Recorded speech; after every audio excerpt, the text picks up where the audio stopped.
आज के इस वीडियो में हम देखने वाले 20 लाइन आकलन 2022-23 सेतु पाठ्यक्रम पर आधारित कक्षा 7वीं हिंदी विषय का, जो आपका 19 अक्टूबर को पेपर होने वाला है। तो चलिए जल्दी से इसके आंसर भी देखेंगे। हम जितने क्वेश्चंस यहाँ पर आपको बताए जा रहे हैं, इन सभी क्वेश्चंस के हम आंसर भी देखेंगे, ठीक है, जो आपको यहाँ पर आंसर भी लिखना है। तो जल्दी से वीडियो को लाइक करो, अपने सभी दोस्तों में शेयर करो, चैनल पे नहीं हो तो सब्सक्राइब करना बिल्कुल भी ना भूलो, ठीक है। सबसे पहले प्रश्नों को देख लेते हैं, उसके बाद हम इसके उत्तर को भी देखेंगे। चलिए पहला क्वेश्चन है हमारा, रिक्त स्थानों की पूर्ति कीजिए। आपको इसमें हमेशा प्रश्न जो है वो खंड अ, खंड ब और खंड स, 3 खंडों में बटे हुए प्रश्न आएंगे। अलग अलग खंडों के प्रश्न होंगे, जैसे सभी क्लासेस के प्रश्न इसमें आपको पूछे जाएंगे। पक्का शब्द का विलोम क्या होगा? कच्चा। पुस्तक का समानार्थी क्या हो जाएगा? किताबें, ठीक है। उसके बाद में घोड़े की सवारी करने वाले को क्या कहते हैं? घुड़सवार कहते हैं, ठीक है। पढ़ाई से मिलता जुलता एक शब्द लिखना है आपको।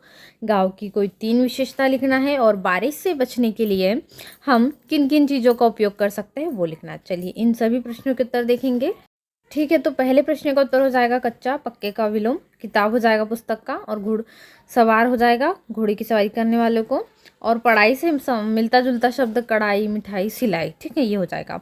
और गाँव के बारे में विशेषता लिखना है, तो गाँव का वातावरण शुद्ध होता है, गांव में लोग मिलजुल कर रहते हैं, गांव में हरियाली होती है, और गांव में तीज त्योहार परंपरा अनुसार मनाए जाते हैं, और गांव में अधिकतर लोग खेती बाड़ी करते हैं, ठीक है। तो प्रत्येक पर 1 अंक है, कंप्लीट हो जाता है।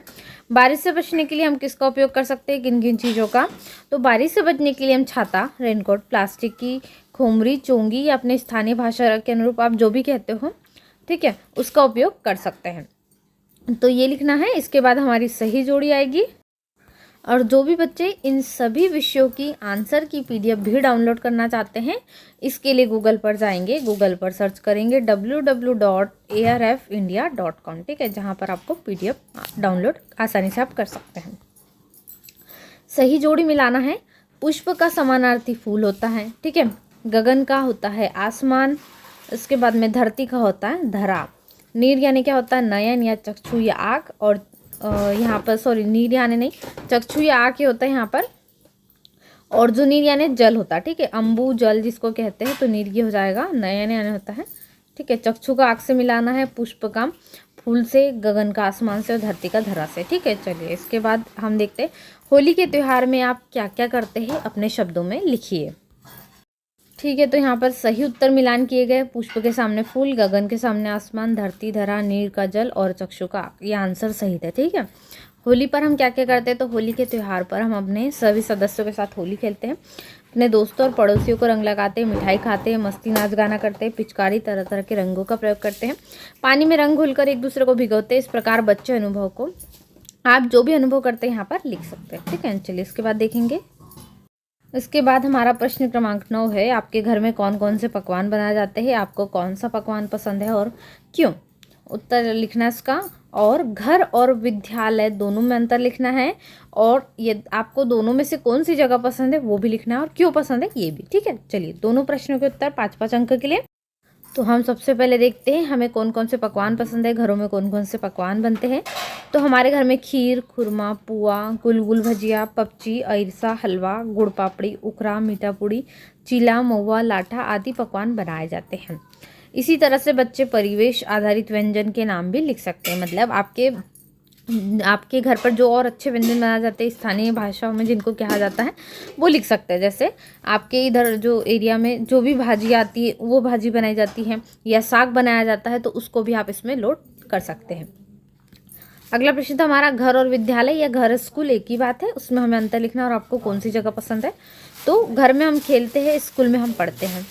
घर में हम अपने परिवार के लोगों के साथ रहते हैं, जबकि स्कूल में हमारे शिक्षक और हमारे सहपाठी, हमारे मित्र होते हैं। घर में अपनी पसंद के कपड़े पहनते हैं, और स्कूल में हम ड्रेस पहनकर जाते हैं। चाहो तो 1 पॉइंट और लिख सकते हो कि मुझे स्कूल में रहना पसंद है, और क्यों? क्योंकि यहाँ पर मुझे मेरे मित्रों से और मुझे अच्छी नई नई जानकारी सीखने को मिलती है, ठीक है, ये भी लिख सकते हो। चलो आगे बढ़ते हैं।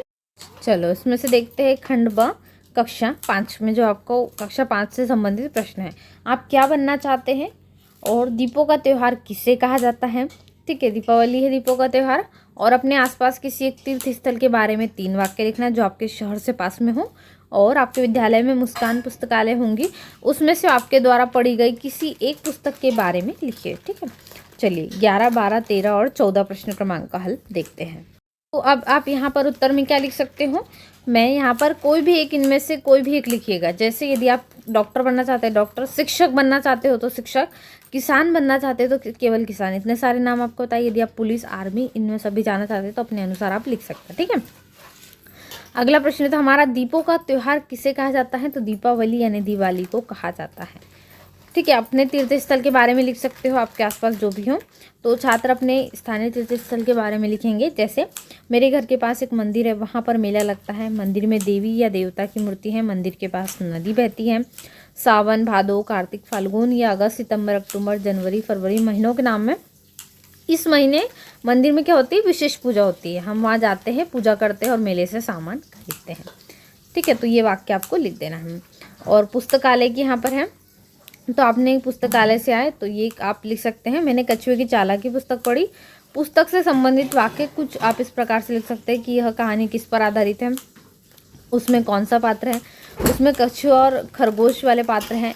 ठीक है, मुझे कछुआ या खरगोश का पात्र बहुत पसंद है, आपको जो भी पात्र अच्छा लगा हो। ठीक है, तो ये लिख सकते हैं। और उसने निर्णय लेने, सुलह करने, सहायता करने के लिए यहाँ पर मूल भाव आप लिख सकते हो। इस कहानी से मुझे क्या शिक्षा मिली, ठीक है, आलस नहीं करना चाहिए, ये शिक्षा मिली, ऐसा आप इसमें लिख सकते हो। चलो आगे बढ़ते हैं।